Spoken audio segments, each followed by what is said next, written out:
नमस्कार भाइयों बहनों। रामचंद्र जी वन को चल देते हैं 14 वर्ष के वनवास के लिए। तो वे गंगा जी के किनारे आते हैं। गंगा जी के किनारे उन्हें साधन चाहिए गंगा जी को पार करने के लिए। तब जो उनका दोस्त निषादराज गो आए थे, वे उनको वो मल्लाह की बुलाने के लिए कहते हैं। तो वो कहते हैं ठीक है बुला लाइए। तो वे मल्लाह को बुलाते हैं जो कि केवट है, नाव खेता है, उस पार ले जाने के लिए कहते हैं। तो कहता हे प्रभु, आपकी बड़ी अपरंपार लीला है। आपने पत्थर को छुआ था तो अहिल्या नाम की औरत बन गई थी, और अगर आप मेरे नाव में पैर रखेंगे तो मेरी नाव क्या हो जाएगी, पत्थर की हो जाएगी कि स्त्री हो जाएगी, कोई कुछ कह नहीं सकता। पत्थर की हो जाएगी तो मेरी तो रोजी रोटी चली जाएगी, मेरी नाव डूब जाएगी। अगर महिला हो जाएगी तो मेरे तो घर में एक पहले से मेरी पत्नी है, उसका गुजारा किसी तरह से मुश्किल से होता है, फिर मैं दूसरी पत्नी का क्या करूँगा। तो रामचंद्र जी कहते हैं तब आप ही कोई उपाय बताइए। तब वे कहता है केवट कि आप मुझे अपने पैर धोने दीजिए, और उन पैर को धोकर मैं आपके चरणों का चरणामृत पान करूँगा, तब मैं आपको पार लगाऊंगा। क्योंकि आपके पैर में जो धूल है ये बड़ी कहना बहुत ही मायावी है, इससे कुछ भी हो सकता है।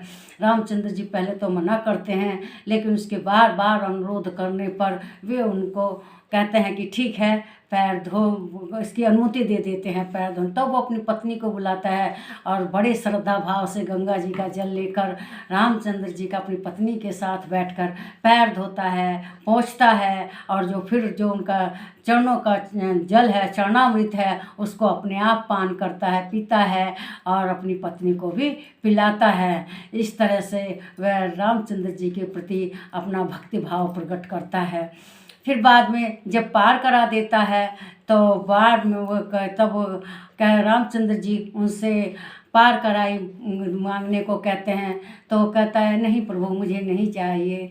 तब सीता माता अपनी अंगूठी, सोने की अंगूठी निकाल कर उनको उत्तराई के रूप में देती है प्रभु रामचंद्र जी को कि इनको दे दीजिए, नाविक को दे दीजिए, इस केवट को। लेकिन वो मना कर देता है, कहते हैं प्रभु हम लोग एक जाति के हैं, आप भी पार करवाते हैं भवसागर, मैं गंगा जी पार करवाता हूँ।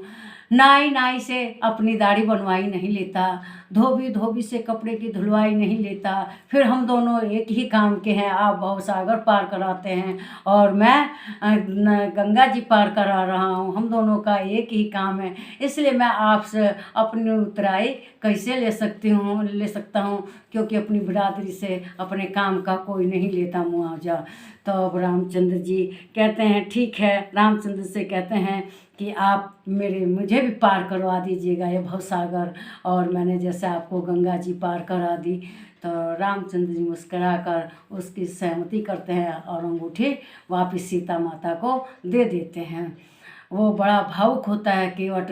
रामचंद्र जी जिस रास्ते से जाते हैं उस रास्ते की धूल लेकर, उस रास्ते की मिट्टी लेकर अपने माथे पर बार बार लगाता है और अपने भाग्य को सराहता है कि आज मैं धन्य हो गया कि श्री प्रभु रामचंद्र जी मेरी नाव में बैठे और कहना गंगा जी पार की। उसने रामचंद्र से ये भी वादा किया कि जब आप लौट कर आएंगे, वनवास पूरा करके आएंगे, वनवास की अवधि, तब मेरे से ज़रूर मिलिएगा।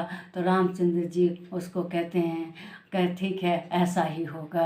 तो ऐसे उदार हृदय हमारे प्रभु रामचंद्र जी हैं। बोलो श्री रामचंद्र की जय। मेरे वीडियो को लाइक करें, शेयर करें, सब्सक्राइब करें और मेरे इस चैनल को सब्सक्राइब करें। नमस्कार।